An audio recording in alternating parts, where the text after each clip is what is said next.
Hi everyone, it's Denise Reed and welcome to my channel bramblereid, and welcome back to all my returning subscribers. For this week's tutorial, we'll be making paper mache face masks with paper pulp.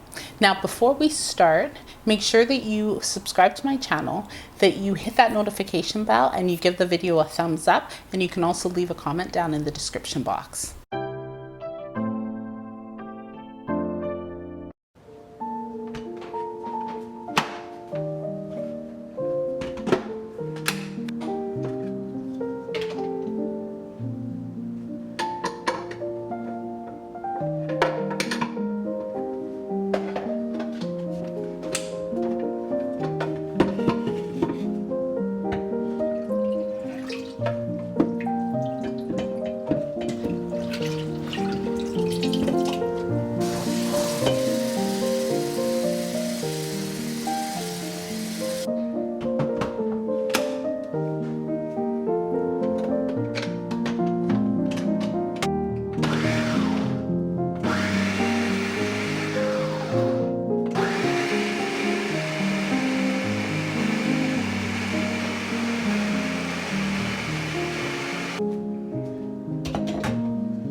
If you wanted to be one of the first to view my content, make sure you subscribe to my channel and hit that notification bell to be notified when I upload my post every Tuesday.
If you wanted to tag me on any of your projects, I do have my Instagram page where you are able to tag me on, and I also have a Facebook page where you are able to upload your different DIY projects. You can check out the link in the description for all the additional information. Now that you know how to make the paper mache face mask with paper pulp, you could check out this tutorial next. If you like this week's tutorial, hit that like button, be sure to subscribe to my channel and share the content with your family and friends. Thank you guys so much for watching. Take care.